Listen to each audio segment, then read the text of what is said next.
Bienvenue dans ce nouveau numéro d'Éco-Région, le magazine des entreprises qui font bouger vos territoires. On commence tout de suite avec le sommaire.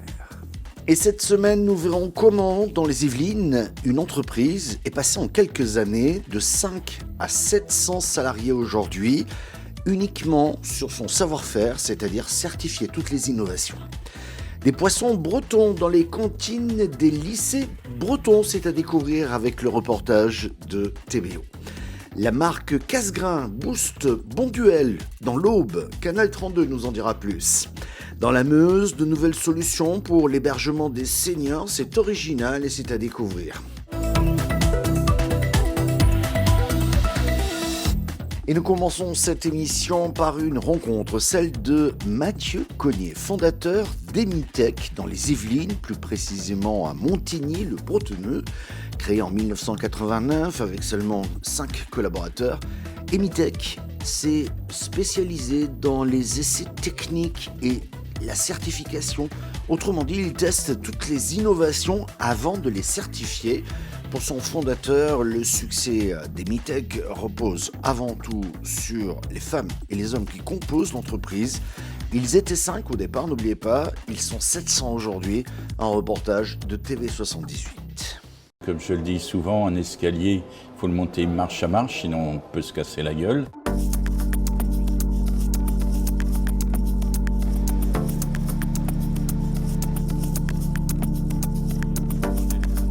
Je suis donc Mathieu Cognier, je suis ingénieur de formation. J'ai créé Emitech avec ce qu'on appelle un essaimage avec 5 collaborateurs le 1er juillet 1989 et aujourd'hui nous sommes 700 dans le groupe et nous avons même une filiale au Maroc.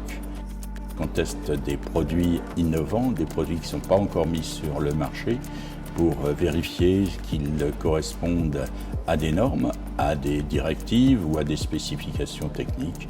Et aujourd'hui, on se positionne en leader français des essais.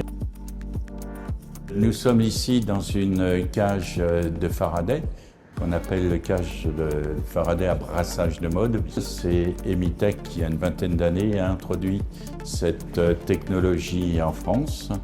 Alors on a d'autres cages de Faraday comme ça, brassage de mode, qui permettent de tester avec les normes aéronautiques civiles ou militaires. Par exemple, on peut dégager des champs électromagnétiques de plusieurs milliers, bien dit plusieurs milliers de volts par mètre. C'est des moyens exceptionnels que nous avons à Emitech. Les gens ici, ce sont la richesse d'Emitech. On peut acheter du matériel, c'est relativement facile, il faut faire un chèque, mais les gens, s'il n'y a pas de gens compétents pour les mettre en œuvre, le matériel ne sert à rien. Et pour moi, les personnes, ce n'est pas un élément variable, ce n'est pas un élément d'ajustement, ce sont des collaborateurs, je les connais quasiment tous. Saint-Quentin en Yvelines et Montigny plus particulièrement est un endroit extrêmement bien placé et ici c'est un emplacement crucial. Et nous souhaitons continuer à nous développer à Montigny-le-Bretonneux.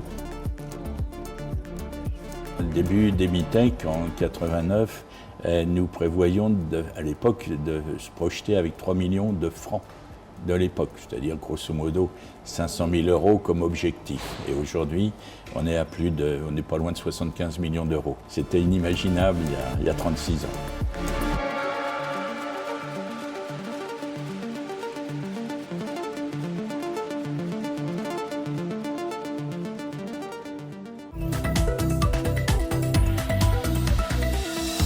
Les tacos, juliennes ou encore lieu noir rentrent progressivement dans les menus des lycées bretons. C'est une véritable première en région Bretagne et c'est un reportage de TBO.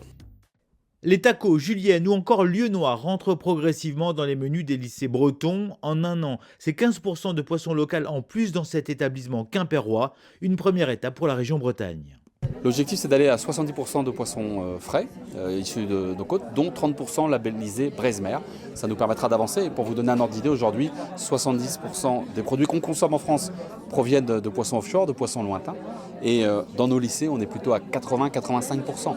Donc il y a un combat considérable à mener pour redonner de la fierté, pour montrer qu'encore une fois, nous sommes fiers de nourrir nos enfants avec des produits qui sont issus de la pêche durable, de la pêche des marins-pêcheurs de Bretagne. Et avec le label Breizhmer, c'est s'assurer une pêche durable qui va au-delà du cahier des charges imposé par Egalim. parce qu'il faut répondre à tous ces critères de durabilité de la ressource, mais aussi à tous les critères sociaux, environnementaux, comme je l'ai dit. Et tout ça permet aujourd'hui que les navires, mais aussi les ports, mais aussi les entreprises de mareyage sont labellisés à partir du moment où ils répondent positivement à ce cahier des charges. Donc on a à disposition la liste des bateaux qui nous permettent d'acheter sur ces bateaux, de choisir les espèces qui vont correspondre aux besoins de nos consommateurs et de façon à pouvoir au mieux assurer la filière. Le chef du restaurant scolaire s'approvisionne chez les mareyeurs locaux comme Galen pour concevoir ses menus sans forcément se ruiner. Du poisson issu de nos côtes, c'est entre 10 et 15% plus cher. C'est assez jouable, donc on n'est pas sur des poissons nobles, on est sur le taco, le lieu noir, c'est des très bons poissons qui ont été un peu dévalorisés ces dernières années. Mais c'est des très bons poissons et en termes de coût, on peut rentrer dedans, oui. Aujourd'hui, on veut toujours du court terme, un retour sur investissement immédiat et tout ça. C'est pas aussi simple que ça. Alors évidemment, un établissement comme celui dans lequel on est aujourd'hui, j'ai cru comprendre que grâce au chef qui est acculturé et qui fait les choses comme il faut, c'est allé assez vite. Mais ça n'ira pas aussi vite dans tous les établissements. Ça, faut pas se faire d'illusions. Et donc, je pense que voilà, il faut qu'on prenne le problème à bras-le-corps et que petit à petit, on remonte entre guillemets l'escalier qui va nous mener justement à une bonne connaissance de ces produits, à une bonne consommation et qui va restructurer et consolider notre filière qui quand même est un peu déficiente en ce moment et qui souffre à travers tout ce qu'on a pu voir depuis autant d'années. Et le marché est là. Chaque année, dans les 116 lycées de la région, 9 millions de repas sont servis, de quoi soutenir la filière pêche et conchylicole bretonne. Allez, rendez-vous dans l'Aube où se trouve le seul centre de production finalement, production de barquettes traiteurs de la marque Cassegrain, propriété du groupe familial Bonduel. La marque n'est pas présente sur le marché des traiteurs. Elle va se lancer en avril notamment avec 4 recettes. La gamme en compte aujourd'hui 5 depuis le mois d'octobre. Et ça devrait aller un petit peu plus loin. Elle représente aujourd'hui 1% du marché national, soit un demi-million de barquettes écoulées. Et c'est un reportage de Canal 32. Le site Bonduel de Saint-Benoît-sur-Vanne est le seul en France à produire cette barquette traiteur pour la marque sœur Cassegrain. Un choix stratégique pour le groupe qui recentre sa gamme et s'appuie sur le savoir-faire de ce site de 12 mm² bâti, spécialisé dans ce type de plat depuis 1990. Une fabrication à date courte, bien différente de la conserverie traditionnelle. Il n'y avait pas, avant le mois d'avril, Cassegrain présent dans le rayon traiteur. En parallèle, c'est aussi l'opportunité de développer notre portefeuille de produits pour le site, avec des volumes qui potentiellement devraient croître et ramener de l'activité encore plus sur le site de Saint-Benoît. Lancée en avril avec 4 recettes, la gamme compte une 5e depuis octobre. 7 mois après son lancement, elle représente déjà 1% du marché national, soit un demi-million de barquettes. Une ligne de production dédiée a été installée, avec des cuissons et emballages spécifiques. Les effectifs restent stables, le site ayant arrêté certains produits pour faire place à la marque Cassegrain sur ce nouveau segment.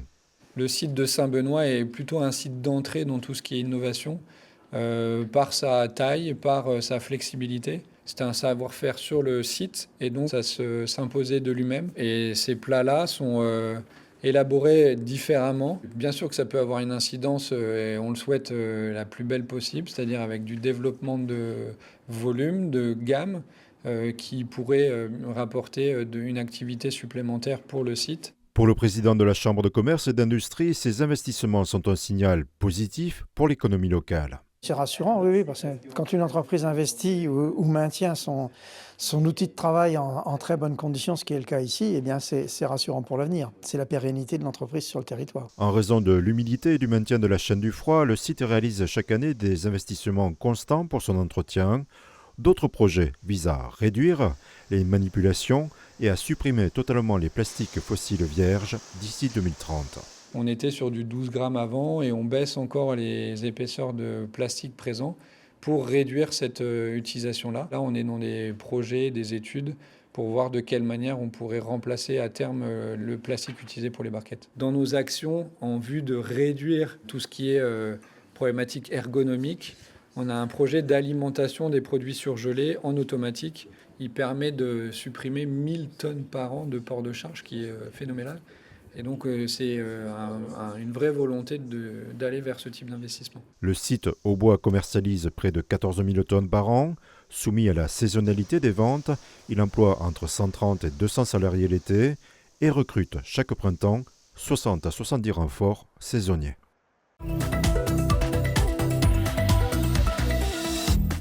Dans la Meuse, l'ancienne papeterie Jean d'Heure, longtemps laissée à l'abandon, s'apprête à connaître une véritable renaissance. Fermée depuis les années 2000, elle va se transformer en habitat partagé, pensé pour rompre l'isolement des seniors notamment.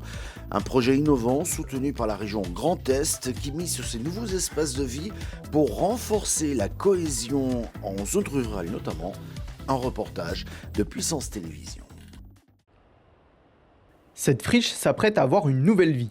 À l'Île-en-Rigaud, l'ex-papeterie Jean d'Heure, longtemps abandonnée au bord de la Sceau, s'apprête à changer de visage. Derrière les murs industriels, le site va devenir un béguinage, un lieu de vie partagé, conçu pour rompre l'isolement des seniors et ramener de la convivialité au cœur du village. Ce jeudi 20 novembre, la région Grand Est est venue présenter les 5 projets retenus dans le cadre de son appel à manifestation d'intérêt. L'Île-en-Rigaud fait partie des lauréats avec une ambition claire, transformer ce patrimoine autrefois industriel en espace inclusif, chaleureux et ouvert sur la commune. C'est 16 logements qui vont être habilités pour personnes âgées, des logements d'environ 40 mètres carrés, où il va y avoir une vie sociale qui va s'installer entre les personnes qui seront donc dans la partie béguinage, avec un confort social autour de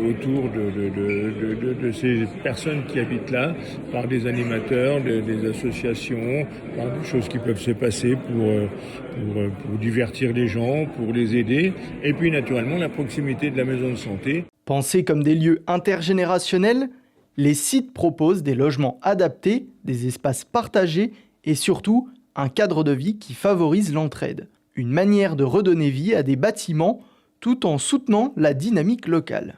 On est confronté au début d'un phénomène important qui va être marquant pour notre pays, c'est le vieillissement de la population. On va avoir de plus en plus de personnes âgées et ces personnes âgées, elles ont envie de rester le plus longtemps possible dans leur village. C'est là qu'elles ont leurs racines, c'est là qu'elles ont leurs liens sociaux. Et si on ne fait rien pour elles, à un moment, elles seront obligées de quitter le village pour aller dans des institutions, EHPAD ou autres, et elles iront à reculons parce qu'elles n'ont pas envie de quitter leur village. Donc offrir des solutions d'hébergement adaptées au vieillissement dans les villages, c'est ça la solution que la région Grand Est propose. À hauteur de 2,6 millions d'euros, la région mise sur ces initiatives pour renforcer la cohésion en zone rurale et faire de lieux comme l'ancienne papeterie Jean d'Heure des espaces où l'on peut bien vieillir. Et vous pouvez revoir cette émission sur le site internet de votre télévision. Nous sommes également diffusés à la radio, mais aussi en podcast audio. Quand vous le souhaitez, vous pouvez nous écouter aussi. Merci de votre fidélité. On se retrouve la semaine prochaine.